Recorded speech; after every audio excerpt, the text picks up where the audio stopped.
السلام علیکم ناظرین، آپ دیکھ رہے ہیں اسٹیٹ کرافٹ اور میں ہوں سید مزمل شاہ۔ پاکستان تحریک انصاف کی طرف سے یہ اعلان کیا گیا تھا رمضان کے دوران بھی اور اس سے پہلے بھی کہ عید کے بعد ایک اپوزیشن کا گرینڈ الائنس جو ہے اس کو ایکٹیویٹ کیا جائے گا، ایک تحریک چلائی جائے گی حکومت مخالف۔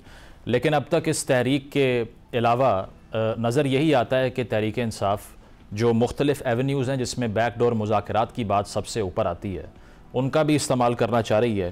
میڈیا میں یہ خبریں رپورٹ بھی ہوئیں، انصار عباسی صاحب کی رپورٹ بھی تھی کہ عمران خان صاحب کے لیے ریلیف کی کوشش کے لیے جو امریکہ میں مقیم پاکستانی ڈاکٹرز ہیں ان کا ایک وفد پاکستان پہنچتا ہے اور ان کی ایکس چیئرمین تحریک انصاف سے ملاقات ہوتی ہے۔ یہ بھی کہا جا رہا ہے کہ اسٹیبلشمنٹ کے ساتھ بات چیت کا آغاز کرنے کے لیے تحریک انصاف نے اس آپشن کو یوز کرنے کا فیصلہ کیا ہے۔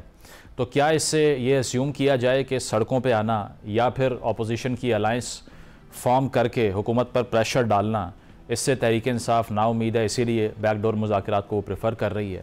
اعظم سواتی صاحب جو تحریک انصاف کے رہنما ہیں ان کی طرف سے انکشاف کیا گیا کہ 2022 میں x chairman P T I کی طرف سے ان کو ٹاسک دیا گیا کہ آپ جا کر اسٹیبلشمنٹ کی قیادت آرمی چیف سے بات چیت کریں، لیکن اس وقت مذاکرات کے دروازے نہ کھل سکے۔ تو بہت سے پی ٹی آئی کے رہنما یہ بات کر چکے ہیں کہ بات اسٹیبلشمنٹ سے ہی کی جائے گی، اور یہاں بھی یہی دکھائی دیتا ہے کہ ایسی کوشش ہوتی جا رہی ہے۔ اور دوسری طرف جو اندرونی اختلافات ہیں پی ٹی آئی کے، جس میں گنڈا پور صاحب نے ریسنٹلی ایک انٹرویو میں یہ کہا کہ شاہرام ترکئی ہوں، اسد کیسر صاحب ہوں یا عاطف خان ہوں، ان کو ٹکٹ نہ دینے کا فیصلہ کیا گیا تھا خان صاحب کی طرف سے، جس کے بعد یہ کنٹروورسی سامنے آتی ہے۔ بیرسٹر گور صاحب نے بھی کہا کہ پارٹی ایک دوسرے کے خلاف بیان دینے سے اجتناب کرے۔ اس سارے معاملے کو پی ٹی آئی کیسے ہینڈل کرے گی اور اب بیک ڈور مذاکرات کی جو خبریں ہیں اس میں کتنی صداقت ہے، اس پر گفتگو کا آغاز کرتے ہیں۔ تحریک انصاف کے رہنما رؤف حسن صاحب جوائن کر رہے ہیں۔ شکریہ رؤف صاحب آپ کے وقت کا۔ یہ جو خبر گردش کر رہی تھی کہ امریکہ سے ڈاکٹرز کا ڈیلیگیشن آیا، ان کی ملاقات ہوئی ہے خان صاحب سے، اس کو بیرسٹر گوہر نے ڈینائی کر دیا ہے، تو جو میڈیا میں اس پر رپورٹنگ ہوتی رہی، پارٹی کا ایک ہی موقف ہے اس پر کہ ایسا نہیں ہوا؟ دیکھیے جی، ایک تو ڈیلیگیشن پہلے آیا تھا نا، جو تقریباً کوئی 10 دن پہلے کی بات ہے، 10-12 دن پہلے کی بات ہے۔ اس سلسلے میں تو ہمیں پتا تھا، میرا خیال پتا چلا تھا کہ جی آیا وہ، لیکن خان صاحب کے ساتھ ان کی ملاقات کوئی نہیں ہوئی تھی۔ اب یہ ایک اور ڈیلیگیشن کا ذکر ہو رہا ہے میڈیا کے اوپر، جس کے بارے میں پارٹی کو بالکل کوئی انفارمیشن نہیں ہے۔ اچھا، لیکن جو آلٹرنیٹیو طریقہ کار ہے بات چیت کرنے کا، اس پر انصار عباسی صاحب نے یہ رپورٹ کیا کہ اسٹیبلشمنٹ سے بات کرنے کے لیے یہ آپشن آزمائی جا رہی ہے پی ٹی آئی کی طرف سے۔ تو جو پلان تھا کہ احتجاج کیا جائے گا، اس پلان کے ساتھ سٹک کر رہے ہیں آپ یا پھر بیک ڈور ڈپلومیسی کر رہے ہیں؟ انصار عباسی صاحب آزاد منش انسان ہیں، وہ ان کو سوچنے کی ضرورت نہیں پڑتی ہے، وہ لکھتے ہیں صرف۔ تو اب ان کو تو نہیں ہم کنٹرول کر سکتے۔ ہم نے کسی سے نہیں کہا جی کہ آپ ہمارے بہاف کے اوپر کسی سے بھی بات چیت کریں۔ پارٹی جو ہے خود خاصی مضبوط ہے، ہمارے پاس لوگ ہیں، اور اگر کسی سٹیج کے اوپر ضرورت پڑی تو ہم کریں گے۔ لیکن اس کے ساتھ ساتھ میں ایک پارٹی کا ادنا ورکر ہونے کے ناطے، اور میں ڈائلاگ میں بہت یقین رکھتا ہوں، میں ہمیشہ اس کو میں نے پروموٹ بھی کیا ہے اور کہا ہے کہ at the end of the day بات چیت کے ذریعے ہی مسائل جو ہیں ان کا حل تلاش کیا جا سکتا ہے۔ تو جتنی جلدی جتنے لوگ ملیں، جتنی بات چیت کریں، اتنا ہی بہتر ہے ملک کے لیے۔ تو اگر کوئی بات چیت ہو رہی ہے، اگر کوئی لوگوں سے مل رہے ہیں اس مقصد کے لیے کہ کوئی ملک کے مسائل کا حل نکالا جائے، تو میرا خیال ہے کہ اس میں کوئی چیز جو ہے وہ مانے نہیں ہونی چاہیے۔ لیکن آپ بات چیت کے تو بے شک آپ بھی پرپوننٹ رہے ہیں، لیکن وہ بات چیت ہوگی کس سے، اس پر دو اوپینینز ہیں نا۔ وہ بات چیت جو ہے صرف انہی کے ساتھ ہو سکتی ہے جن کے پاس طاقت ہوتی ہے، جو بات چیت کے ذریعے مسائل حل کرنے کی طاقت رکھتے ہیں۔ گورنمنٹ جو حکومت وقت ہے اس کے ساتھ تو آپ کو یاد ہے ہم نے کوشش کی تھی، تو ان کے پاس تو اتنی پاورز بھی نہیں تھی کہ وہ ہماری جو مذاکراتی ٹیم تھی اس کی ملاقات خان صاحب کے ساتھ کرا سکی۔ 7 دن لٹکانے کے بعد انہوں نے ہینڈز اپ کر دیے تھے۔ تو وہ میرا خیال ہے کہ ایک ہمارے لیے اس سے بڑا کوئی ثبوت نہیں مل سکتا تھا کہ جن کے ساتھ بات چیت کرنا جو ہے وہ وقت کا ضیاع ہے۔ سو بات چیت انہی کے ساتھ ہوگی جی، at the end of the day, جب بھی ہوتی ہے، جیسے بھی ہوتی ہے، جن کے پاس طاقت ہے، اور وہ ہے اسٹیبلشمنٹ۔ لیکن اس پر جس طرح سے اعظم سواتی صاحب کا بیان بھی سامنے آیا کہ 2022 میں ان کو ٹاسک ملا تھا کہ اسٹیبلشمنٹ سے بات کریں، لیکن کوئی بریک تھرو ہوا ہی نہیں، تو اگر دوسری طرف سے جواب کوئی نہیں آ رہا تو یہ تو پھر 3 سال ہو چکے ہیں آپ کو کوشش کرتے ہوئے، یہ مطلب لیا جائے اس سے؟ میں اس اعظم سواتی صاحب کی بات کے اوپر کوئی ڈائریکٹ کامنٹ نہیں کروں گا جی، کیونکہ ابھی تک انہوں نے ہمیں بریف نہیں کیا. انہوں نے صرف وہ اسٹیٹمنٹ دیا، اور اسٹیٹمنٹ کی بیسس کے اوپر میرا نہیں خیال کہ ہم لوگ کوئی اوپینین فارم کر سکتے ہیں. جب وہ آئیں گے پولیٹیکل کمیٹی میں وہ بات کریں گے تو پھر اس کے بعد ہمارے بھی سوال جواب ہوں گے، جس کے بعد ہم کوئی فرم اوپینین جو ہے وہ بنا سکتے ہیں. بات چیت کا عمل ہے جی. اگر آپ پولیٹیکل ہسٹری پڑھیں دنیا کی تو آپ کو پتہ ہے بات چیت کا عمل تو دہائیوں پر محیط ہوتا ہے. سال 2 سال جو ہے وہ کوئی بات نہیں ہوتی، خاص کر جبکہ ایک پولیٹیکل پارٹی ایسی ہے جو کہ اصول کی بات کر رہی ہے، اصول کی سیاست کرتی ہے، اور وہ کوئی ڈیل کرنے کی بجائے ملک کے مسائل کی جو جڑیں ہیں ان کو ختم کرنا چاہتی ہے. یہ ایک ہے. ہم لوگ نواز شریف کی طرح یا زرداری کی طرح ڈیل کرنے کی بات نہیں کر رہے ہیں اسٹیبلشمنٹ کے ساتھ. اگر ڈیل کرنی ہوتی تو یہ کب کی ہماری سو کال کانٹریکٹ کامیاب ہو چکا ہوتا، کیونکہ آفرز موجود ہیں پڑی ہوئی ہیں. آپ کے جو مخالفین ہیں وہ کافی خوش ہیں اس بات پر کہ آپ کرپشن کے الزامات ایک دوسرے پہ لگا رہے ہیں. امیر مقام صاحب نے کہا، خواجہ آصف صاحب نے کہا کہ اب آپ کی وار تو انٹرنل ہو چکی ہے. جس طرح سے گنڈا پور صاحب نے یہ سٹیٹمنٹ دیا کہ اسد کیسر ہوں، عاطف خان ہوں، شہرام ترکئی ہوں، ان کو ٹکٹ دینے سے بھی منع کر دیا تھا خان صاحب نے. یہ کنٹروورسی تو زیادہ ایکسپینڈ نہیں کر گئی؟ سیز فائر ہو چکا ہے جی، بالکل کمپلیٹ سیز فائر ہے، اور اس معاملات کے اوپر کوئی بات چیت نہیں ہوگی جی. بالکل وہ ٹھیک ہے، کسی وقت ہو جاتی ہے، ختم ہوتا ہے. اتنی بڑی پولیٹیکل پارٹی میں اختلافات جو ہیں وہ، میں تھوڑا سا ذرا آپ کو پیچھے لے جاتا ہوں ہسٹری میں، تو کچھ شاید آپ کے پاس ایک کمپیریٹیو انالیسس کرنے کے لیے ایک کوئی مواد مل جائے. جب جنرل مشرف صاحب نے ٹیک اوور کیا تھا تو آپ کو پتہ ہے کہ پیپلز پارٹی کے کتنے لوگ تھے اور کتنے رہ گئے تھے. جی پیٹریٹس بن گئی تھی نا، فارورڈ بلاک بن گیا تھا. ہاں، تو اگر آپ اس کے بعد جو پی ایم ایل این تھی وہ کہاں چلی گئی تھی.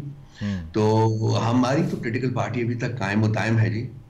ہم نے تو بڑے ظلم اور جبر کا مقابلہ کیا ہے، اور اس کے باوجود ہم لوگ ٹوٹے نہیں ہیں. ابھی تک پوری ایک فارمیڈیبل یونٹ جو ہے وہ قائم ہے. اختلافات ہو جاتے ہیں، ہم ان کو پازیٹیولی لیتے ہیں، اور ہم نے مطلب سب کو یہی کہا ہے پارٹی کے اندر. ہم نے کہا ہے کہ اس کے مسئلے کے اوپر کوئی پبلک ڈومین میں بات نہیں ہوگی. جتنا بھی بات کرنی ہے وہ پبلک کا جو ہمارا پارٹی کے پلیٹ فارمز ہیں ان کی میٹنگز ہوتی رہتی ہیں، وہاں آ کے بات چیت کریں، جو کچھ بھی اپنا انتیا بیان کریں. ٹھیک ہے، لیکن اس پر جو سوشل میڈیا آپ کو لگتا ہے کہ روڈ بلاک اب تک برقرار ہے؟ کیونکہ اس کو لے کر جو تنقید کی جاتی ہے، پارٹی کا بیانیہ بے شک سافٹ بھی کیوں نہ ہو، سوشل میڈیا پہ کچھ اور دکھائی دے رہا ہوتا ہے، تو اس کو لے کر یہ بھی لوگ کہتے ہیں کہ خان صاحب کا جیل سے باہر نہ آ سکنا، اس کی ایک بہت بڑی وجہ پی ٹی آئی کا سوشل میڈیا ہے. میں اس ایکسٹریم تک نہیں جاؤں گا، لیکن جی جب آپ مسائل کے حل کی طرف بڑھنا چاہتے ہوں یا بڑھ رہے ہوں، تو میرا خیال ہے کہ اگر کوئی ایسا آپ کو فیلنگ ہو کہ یہ جو ہے اس کے راستے میں کوئی چھوٹی یا بڑی امپیڈمنٹ ہے، تو پھر اس کے بارے میں بھی بات چیت ہوتی ہے، دیکھا جائے گا. میرا خیال ہے کہ جب بات چیت ہوگی، فارملائز ہوگی، آگے بڑھے گی، تو پھر یہ سارے مسائل جو ہیں ان کو بھی دیکھ لیا جائے گا، ان کا بھی حل نکال لیا جائے گا. اگر کوئی مسئلہ ہے، میں کسی کو مسئلہ کہہ نہیں رہا ہوں، لیکن اگر کوئی اس قسم کی سچویشن ہوتی ہے. رؤف صاحب، آپ نے پولیٹیکل ہسٹری کی بات کی، سمجھ یہی آتا ہے کہ جب اس نوعیت کا ڈسپیوٹ کسی پارٹی کے ساتھ جب بھی ہوا ہے، چاہے وہ بھٹو صاحب کے ساتھ ہوا ہو یا نواز شریف صاحب کے ساتھ ہوا ہو، تو جو انٹرنیشنل میڈییٹرز ہیں ان کی غیر موجودگی میں مسئلہ حل نہیں ہوتا. نواز شریف صاحب کے ساتھ بھی طیارہ ہائی جیکنگ کیس جو ہوا، لائف امپریزنمنٹ مشرف صاحب نے دلوا دی، تو اگر ان کے انٹرنیشنل پارٹنرز انٹروین نہ کرتے تو شاید بہت ایکسٹریم سرکمسٹانسز ہوتے ان کے لیے بھی. پی ٹی آئی بھی ریلائی کر رہی ہے کسی انٹرنیشنل میڈییشن پہ؟ کسی ملک سے رابطہ ہے کہ بات چیت کروا دیں؟ ہم نے کسی فورن کنٹری کو نہیں کہا کہ وہ ہمارے معاملات میں دخل دیں. یہ پارٹی کا جو تھنکنگ ہے اس کا حصہ نہیں ہے، یہ بالکل نہیں ہے. دوسری بات یہ امپورٹنٹ بات یہ ہے کہ ہم میں اور ان میں فرق یہ ہے کہ ہم کوئی ڈیل نہیں کرنا چاہ رہے، ہم کو لے اور دے کی بات نہیں کر رہے، ہم اصولوں کی بات کر رہے ہیں اور اصولوں کے اوپر کمپرومائز نہیں کریں گے. ہم چاہتے ہیں کہ اس ملک کے مسائل کا پرماننٹ حل نکالا جائے، اور وہ پرماننٹ حل جو ہے مزمل صاحب وہ صرف ایک ہی ہے کہ اس ملک میں آئین اور قانون کی بالادستی کو تسلیم کیا جائے. تمام لوگ جو ہیں، تمام ادارے جو ہیں، وہ آئین اور قانون کی بالادستی کو قبول کریں، آئین اور قانون کی ڈومین کے اندر رہ کے اپنا کام کریں، اور ملک میں جمہوریت جو ہے اس کو پروان چڑھانے میں سب لوگ مدد کریں. رؤف صاحب، ایک کامنٹ جو ہے وہ نعیم بخاری صاحب نے بھی کیا ہے. انہوں نے کہا ہے کہ خان صاحب مردم شناس نہیں ہے، بندوں کی پہچان نہیں ہے. اگر ہوتی تو پھر وہ فواد چودھری صاحب یا دیگر اس طرح کے نام انہوں نے لیے، ان کو ساتھ کیوں رکھتے؟ اور یہ بھی کہا کہ وہ توہم پرست ہو چکے ہیں، سپرسٹیشس ہیں. اس پر کوئی رسپونڈ کرنا چاہیں گے آپ؟ نعیم بخاری صاحب بہت دوست ہیں ہمارے جی، بھائی ہیں، کھل کے بات کرتے ہیں. میں اتنی ایکسٹریم تک تو بالکل نہیں جاؤں گا. اتنے لوگ جب چوز کرنے ہوتے ہیں تو کچھ اچھے آ جاتے ہیں, کچھ اتنے اچھے نہیں بھی آتے, یہ ایک حقیقت ہے. توہم پرستی کے بارے میں تو میں بالکل ہی, مجھے کوئی علم نہیں ہے. نعیم صاحب نے کہا ہے, میں ملوں گا کل پرسوں ان سے. اچھا, اس پر آخر میں چونکہ عید کے بعد ایک اپوزیشن کی گرینڈ الائنس کی بات ہو رہی تھی, احتجاج کا پلان تھا, تو اس پر اب کوئی پیش رفت ہے, کوئی ٹائم فریم آپ دے سکتے ہیں, یا پھر مولانا صاحب سے یا دیگر جو پارٹنرز ہیں ان سے کوئی گفتگو میں کوئی ڈیولپمنٹ ہوئی پی ٹی آئی کی؟ جی مزمل صاحب, میں اپڈیٹ دے دیتا ہوں آپ کو. مولانا صاحب نے اپنی جو سینٹرل ایگزیکٹو کمیٹی ہے, ان کی جو شورا ہے, اس سے بات چیت کرنی ہے, اور انہوں نے ہم سے 15 اپریل تک کا ٹائم مانگا ہوا ہے, اور وہ 15 اپریل تک ہمیں اپنی فیصلے سے آگاہ کریں گے, جس کے بعد یہ جو ہمارا سیاسی جماعتوں کا ایک پلیٹ فارم ہے وہ فائنلی تشکیل پائے گا. ہم جے یو آئی والا, ہمیں تو پوری امید ہے کہ وہ ہمارے ساتھ آ جائیں گے, یا واٹ ایور ڈیسیشن دے ٹیک, تو اس کی بیسس پر پھر کم از کم ہمیں تشکیل اس کو دینے میں, اس کے بارے میں فائنلائز کرنے میں آسانی ہو جائے گی. تو اس کے بعد پھر یہ جو ہمارا پلان ہے پرامن سیاسی احتجاج کا, اس کے خد و خال طے کرنے کے لیے کنسلٹیٹیو سیشن یا 2 کنسلٹیٹیو سیشنز ہوں گے, اس کی لیڈرشپ کے بارے میں فیصلے ہوں گے, اور باقی تمام جو بھی خد و خال ہیں اس کے بارے میں فیصلے ہوں گے. اور وہ میرا خیال ہے کہ آئی ہوپ کہ اپریل کے 3rd یا 4th ویک تک یہ سارے فیصلے ہو جانے چاہیے, جس کے بعد آپ تک بھی بات پہنچ جائے گی کہ کیا ہم کرنے جا رہے ہیں. اور شارٹلی اچکزئی صاحب اور مولانا صاحب اگر دونوں کنٹیسٹ کرتے ہیں اس احتجاج کی لیڈرشپ کے لیے, تو پھر آپ کیا کریں گے؟ کوشش تو ہونی چاہیے جی کہ یہ معاملات جو ہیں یہ کنسنسس کے ساتھ سیٹل ہو جائیں, اور اسی طرح سے ہی ہوگا. اسی طرح سے ہی ہوگا. وہ اگر کوئی دونوں انٹرسٹڈ ہوں گے تو پھر بیٹھ کے ان سے بات کر لی جائے گی. کوشش ہوگی کنسنسس کے ساتھ معاملات سیٹل ہوں. ٹھیک ہے, بہت بہت شکریہ. رؤف حسن صاحب ہمارے ساتھ تھے. ایک بریک شامل کرتے ہیں, بریک کے بعد واپس آئیں گے. اسٹے ود اس.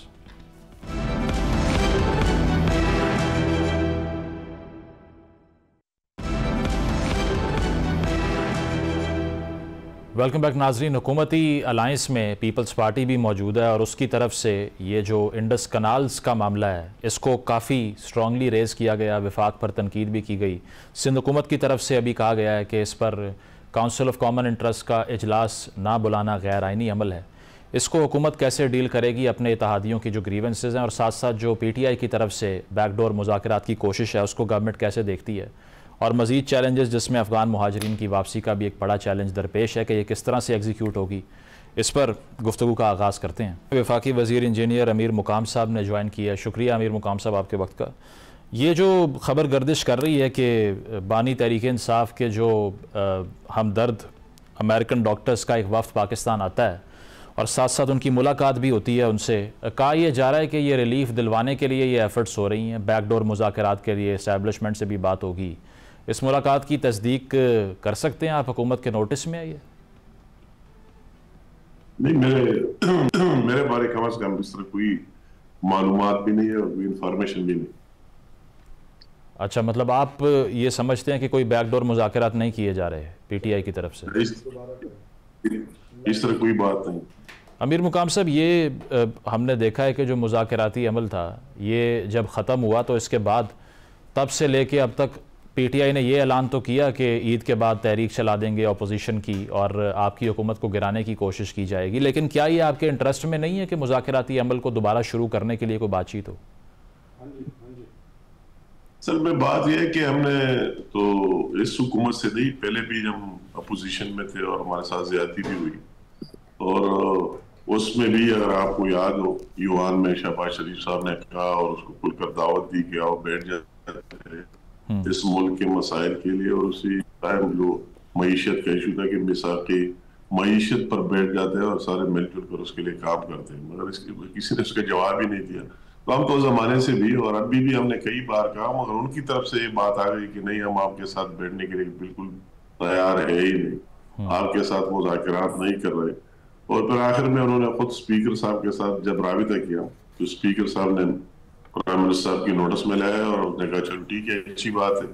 انہوں نے اپنی بھی کمیٹی اناؤنس کی اور ہم نے بھی پرائم منسٹر صاحب نے سب کی کمیٹی بنائی جتنے الائز ہیں, اور ان کو بار بار کہا کہ آپ لکھ اپنے ڈیمانڈ دے کہ آپ کیا چاہتے ہیں. پھر انہوں نے اس میں بھی 42 دن لگا لیے, اور پھر 42 دن بعد وہی لسٹ دے دی اور 22 تاریخ کو دے دی, اور پھر 28 تاریخ کو میٹنگ ہونی تھی، اس کا انتظار بھی نہیں کیا، اور 22-23 تاریخ کو پھر کہہ دیا کہ ہم بائیکاٹ کرتے.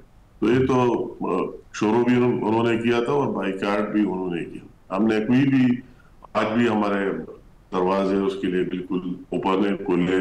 اگر مذاکرات، کوئی بات چیت ہو، کسی چیز ہو، ملکی ایشوز پر جو بھی چیزیں ہو سکتے، تو اس میں کوئی دوسری بات ہے نہیں. ہم سیاست میں اس کے قائل ہیں اور یقین رکھتے کہ ہر ایک ڈائیلاگ ہو سکتا ہے اور مذاکرات سے حل ہو سکتے، اور دونوں کی طرف سے وہی ویلے اور جذبہ ہونا چاہیے ملکی مفادات کو سامنے رکھتے ہوئے. مگر بدقسمتی کہ وہ اس طرح چیز نہیں ہو پائی. اور ابھی آپ نے پہلا سوال کیا ہے احتجاج کا، تو میں کہتا ہوں احتجاج تو بعد میں دوسرے فیز کی بات ہے. وہ تو آپس میں ایک دوسرے کے پیچھے ابھی لگے ہوئے ہیں. وہ آپ دیکھ رہے ہیں، کوئی کہتا ہے کہ نے اتنے کروڑ چوری کیے فائنانس منسٹر ہوتے ہوئے، وہ کہتے ہیں چیف منسٹر نے اتنا کیے، دوسرا کہتے ہیں اتنا کیے.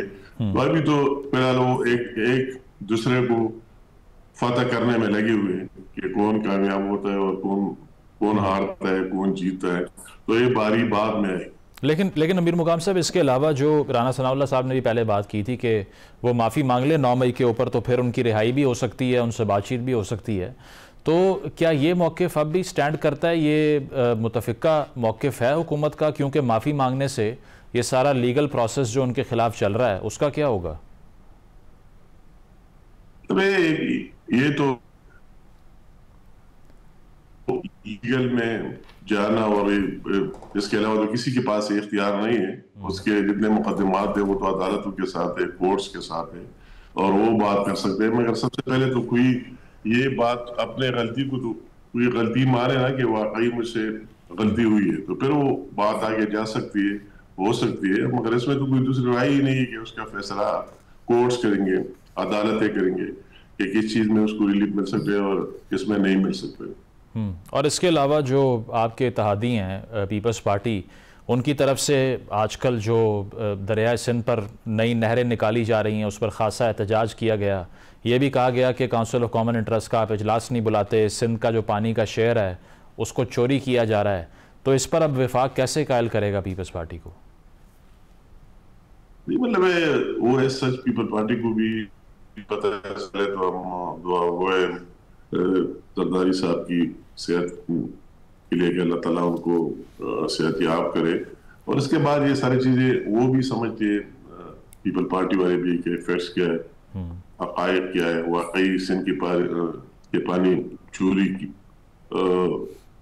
کرنے کوئی جا رہا ہے، نہریں نکالنے سے یہ ہوگا وہ ہوگا، یہ اس کے نالج میں. مگر ان کی بھی اپنی ایک مجبوری ہے اور سیاسی مجبوری ہے کہ ان کے خلاف اس طرح محاذ وہی سندھ میں بن گیا ہے اور وہی لوگ اس کو یوز کرتے ان کے خلاف کہ آپس میں ملے. تو یہ بات چیت چلتے رہیں گے. ہمیں ان کی مجبوریوں کا بھی احساس ہے اور ہم ایک ہی ساتھ ہیں، اور ان کی مجبوریوں کا بھی ہم نے پہلے بھی خیال رکھا ہے. اور انشاءاللہ تعالیٰ آئندہ بھی سارے باتیں بات چیت سے اور ایک دوسرے کو قائل کرنے سے جس طرح ابھی تک ہم چلے پھر بھی چلتے رہیں گے. لیکن امیر مقام صاحب، یہ جو الیجڈلی کہا جاتا ہے کہ تقریباً 1 ملین ایکڑ جو کہ چولستان میں آباد کرنا ہے، اس کے لیے تقریباً 12 ملین ایکڑ سندھ کی زمین متاثر ہو جائے گی. تو آپ کی ذاتی رائے میں یہ پروجیکٹ جس میں الیجڈلی یہ بھی کہا گیا کہ اپ سٹریم پانی کو موو کروایا جائے گا اور چولستان میں کوآپریٹ فارمنگ کی جائے گی، یہ اتنا ضروری ہے کہ اس کے لیے ایک پورے صوبے کو افیکٹ کر دیا جائے؟ وہ تو ہر ایک صوبے کا اپنا ایک شیئر ہے، اس میں کوئی اس طرح بات نہیں ہو سکتی. وہ تو ایک وہ عرصہ اور وہ اس کو دیکھ رہے واٹر کی منسٹری اور اس کے اپنے ایک ڈسٹریبیوشن، اپنے ایک تقسیم کی. سندھ کا اتنا پانی ہے، فار ایگزامپل ہم کے پی والے ہیں تو ہم اپنا حق ابھی تک لیا ہی نہیں کیونکہ ہمارے پاس وہی ریسورسز اور نہر ہے، یہ ہے نہیں. تو جو ہمارا رائٹ بنتا ہے وہ بھی آج تک ہم نے استعمال نہیں کیا. تو ہر ایک صوبے کا اپنا شیئر، سندھ کا اپنا شیئر، پنجاب کا اپنا شیئر اور کے پی کا اپنا شیئر ہے. اس طرح سوال ہی پیدا نہیں ہوتا کہ ایک صوبہ دوسرے کا حق لے لے اور اس کو استعمال کرے. لیکن اس پر وہ کہا جاتا ہے 91 کی جو اکارڈز تھیں اس کے مطابق شیئر نہیں مل رہا. مگر بات چیزیں اس طرح ہوتی ہے کہ وہ پولیٹیسائز ہو جاتے ہیں. جس طرح آپ کالاباغ کی بات دیکھیں، وہی بات آ گئی تو سندھ میں اس کے خلاف جتنی ری ایکشن آئی